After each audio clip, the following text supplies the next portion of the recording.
Hello children, today I am going to teach you lesson 8, that is at school. At school is an extract Gandhiji's autobiography, My Experiments with Truths. The lesson gives us an insight about Gandhiji experiences. We also understand that the qualities of truth and sincerity that were so dear to him were also reflected leisurely life. Gandhi ji की आत्मकथा my experiments with truths से इस पाठ को लिया गया है। यह पाठ हमें गांधी जी के अनुभव से अवगत कराता है, गांधी जी के बचपन के अनुभव से अवगत कराता है। सत्यवादिता एवं ईमानदारी इन गुणों की छवि उनमें बचपन से ही परिलक्षित होती है। Okay, I must have been about 7 when my father left Porbandar for Rajkot to become a member of the Rajasthani court. अपनी ऑटोबायोग्राफी में गांधी जी कहते हैं कि मैं जस्ट 7 ईयर्स का ही था जब मेरे फादर पोरबंदर छोड़कर राजकोट राजस्थानिक मेंबर बनने गए। There I was put to a primary school and I can well recollect those days, including the names and other particulars of the teachers who taught me. वहाँ मुझे एक प्राइमरी स्कूल में डाल दिया गया। मैं उन दिनों को रिकलेक्ट मीन्स याद कर सकता हूँ, इंक्लूडिंग जिन टीचर्स ने मुझे पढ़ाया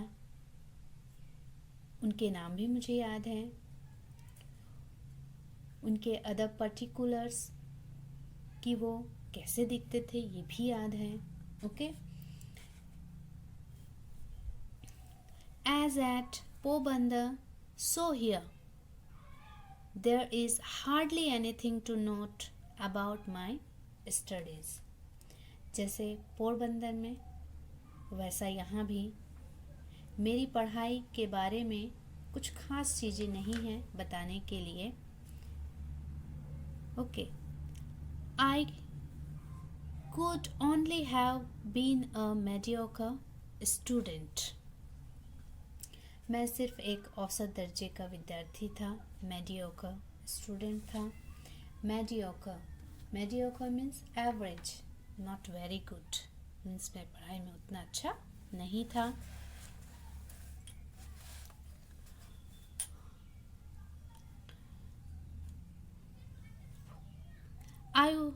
From this school I went to the suburban school and then to the high school, having already reached my 12th year. यहाँ से मैं एक रिहायशी मीन्स सबअर्बन इलाके में पढ़ने गया। अब मैं अपने 12वें साल में पहुंच चुका था। ओके, सबअर्बन स्कूल से हाई स्कूल और मैं अपने 12वें साल में पहुंच चुका था। I do not remember having ever told a lie during this short period either to my teachers or to my school mates.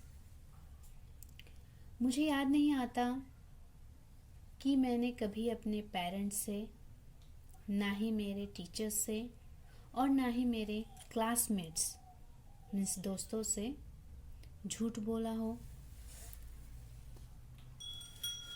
I used to be very shy and avoided all company. मैं बहुत शर्मीला था और मैं अपनी सभी साथियों को avoid करता था। कंपनी, हियर कंपनी इज साथी। Okay. My books and my lessons were my sole companions.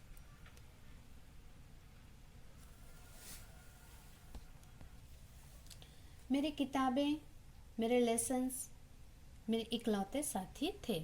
Soul means single. To be at school at the stroke of the hour and to run back home as soon as the school closed, that was my daily habit. जैसे ही घंटी बजती school में मैं पहुंच जाता और जैसे ही छुट्टी की बेल बजने के साथ साथ तुरंत दौड़कर घर वापस आना, यही मेरी डेली की हैबिट थी.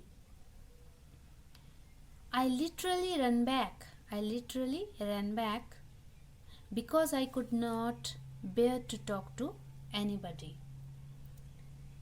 मैं लगभग दौड़ते हुए वापस आता था क्योंकि मैं बर्दाश्त नहीं कर सकता था कि कोई मुझसे बात करे. Literally, here literally means actually. Okay. I was even afraid lest anyone should poke fun at me.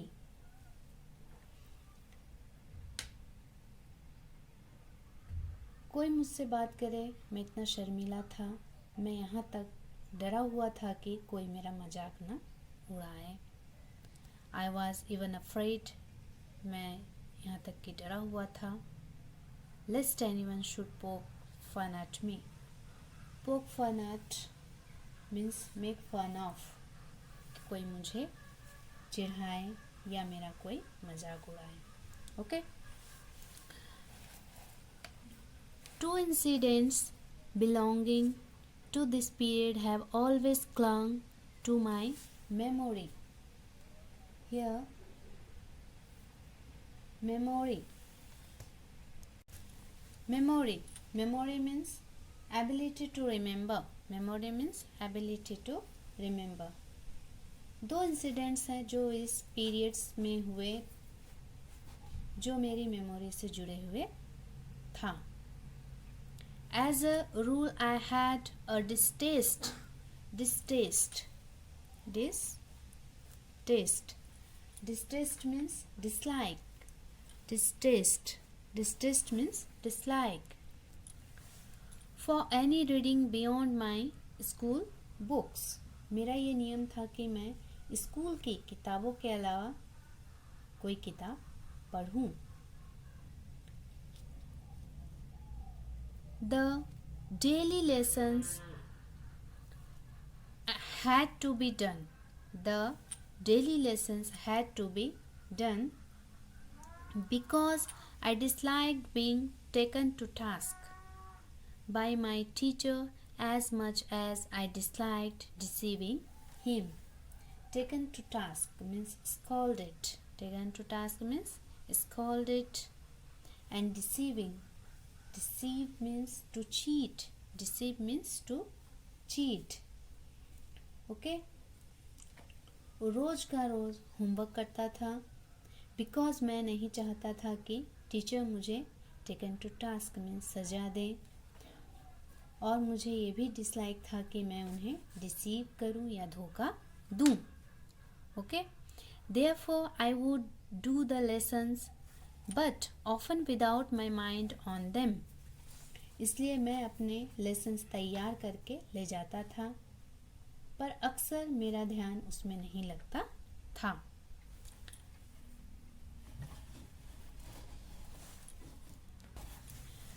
Thus, when even the lessons could not be done properly, there was, of course, no question of any extra reading.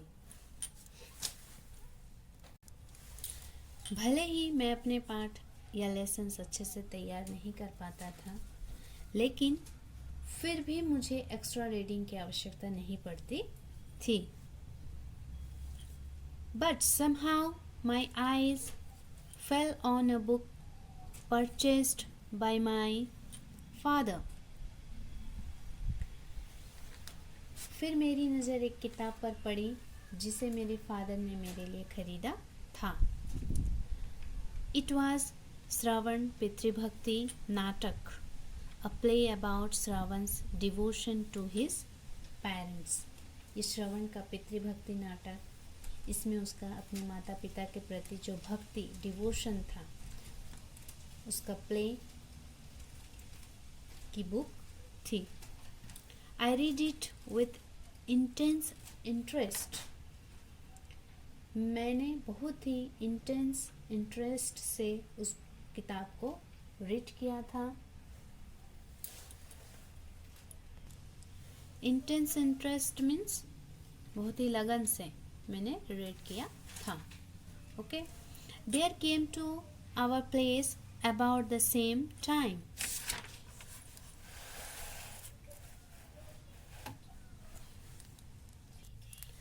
Travelling showman. उस समय लोग जो showman हुआ करते थे, घूम घूम के नाटक किया करते थे। One of the pictures I was shown was of Shravan carrying his blind parents on a pilgrimage. और वहाँ पे मुझे दिखाया गया श्रवण अपने अंधे माता पिता को, ब्लाइंड पेरेंट्स को लेकर पिलग्रिमेज मीन्स तीर्थ यात्रा में गया। The book and the picture left an indelible impression on my mind. Indelible means unremovable, unremovable. Impression means an idea. Impression means an idea, feeling, an opinion about something. Okay? वो किताब और picture ने मेरे मन में indelible means अमिट छाप impression छोड़ दी। Here is an example for you to copy. I said to myself. मैंने अपने आप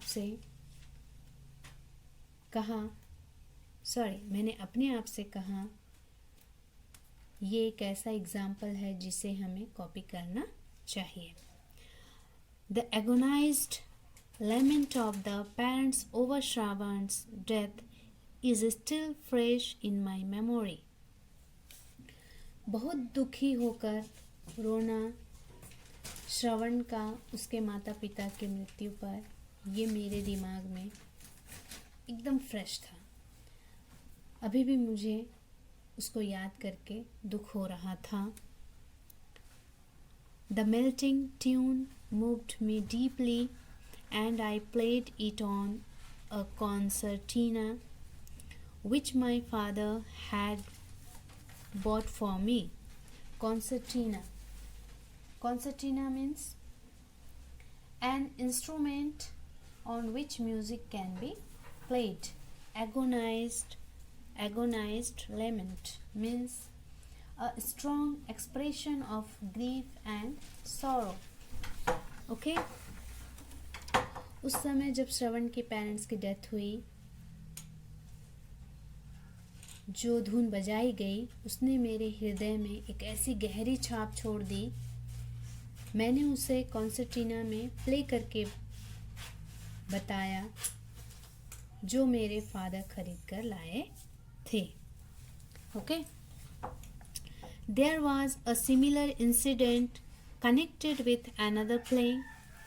इसी समय और एक घटना हुई। Just about this time, I had secured my father's permission to see a play performed by a certain dramatic company. मैं अपने फादर से सिक्योर परमिशन प्राप्त की थी कि मैं एक खास ड्रामा देखने जाना चाहता हूँ। इस प्ले का नाम था this play Harishchandra captured my heart. इस प्ले का नाम था हरिश्चंद्र, जिसने मेरे मन को कैप्चर कर लिया था। I could never be tired of seeing it. मैं जितने बार इस प्ले को देखता था मैं कभी थकता नहीं था। But how often should I be permitted to go? मुझे ये नाटक इतना अच्छा लगा कि ये नाटक पर मुझे ये नाटक इतना अच्छा लगा कि मैं इस नाटक को जितनी बार भी देखूं मेरा मन नहीं भरता था। पर कितने बार मुझे देखने की आज्ञा मिलती? Okay, it haunted me and I must have acted Harishchandra to myself several times. Haunt means keeps. Haunt means keeps coming to your mind so that you cannot forget it. ये मुझे हाउंट करने लगा मीन्स मेरे दिमाग में हमेशा घूमता था। कितने बार मैं खुद को हरिश्चंद्र बनाकर ये नाटक कर चुका था। Why should not all be truthful like Harishchandra? सारे लोग हरिश्चंद्र जैसे ट्रूथफुल सच बोलने वाले क्यों नहीं हो जाते? Was the question I asked myself day and night. मैं दिन रात अपने आप से यही प्रश्न करता था।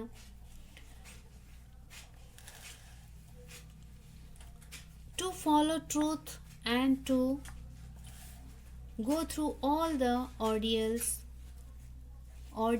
Harishchandra went through was the one ideal which inspired in me. हमें सच्चाई को फॉलो करना चाहिए। सच्चाई को फॉलो करने के लिए कितना भी कष्ट उठाना पड़े, ये एक आदर्श आइडियल था जिसने मुझे इंस्पायर किया। Okay, Ordeal means severe test of character. I literally believed in the story of Harishchandra. मुझे हरिश्चंद्र की स्टोरी से बहुत भरोसा हो गया। The thought of it all too often made me weep.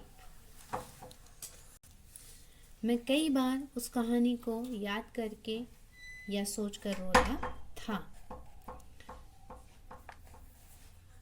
My common sense tells me today that Harishchandra could not have been a historical character.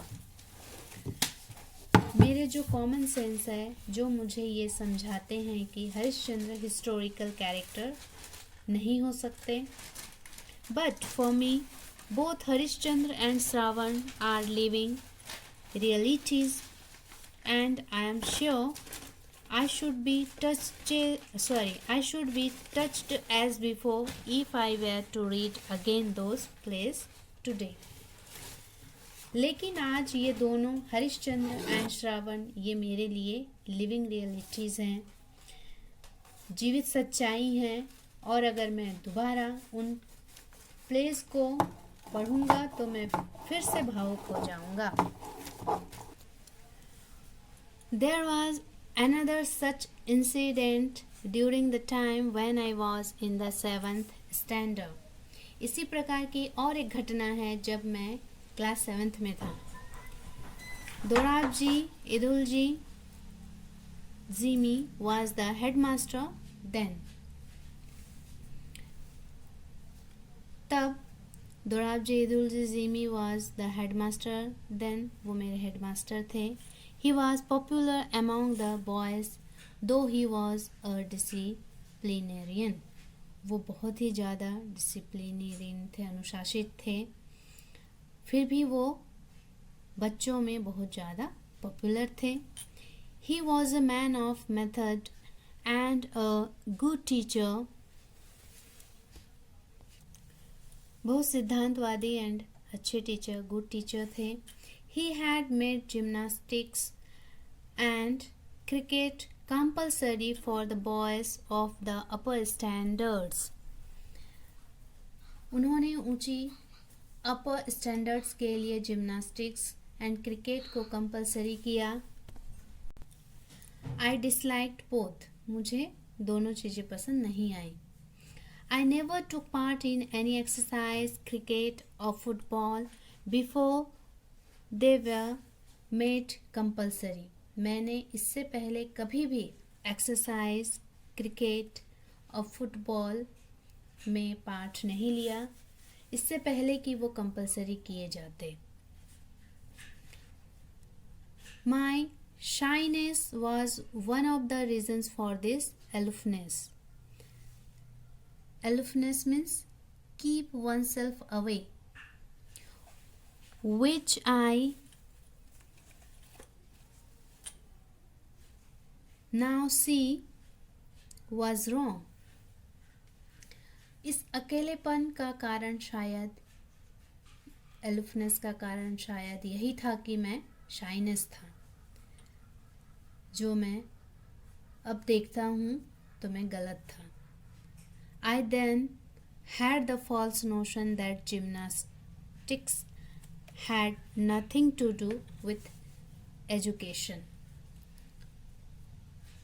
Okay, today I know that physical training should have as much place in the curriculum as mental training.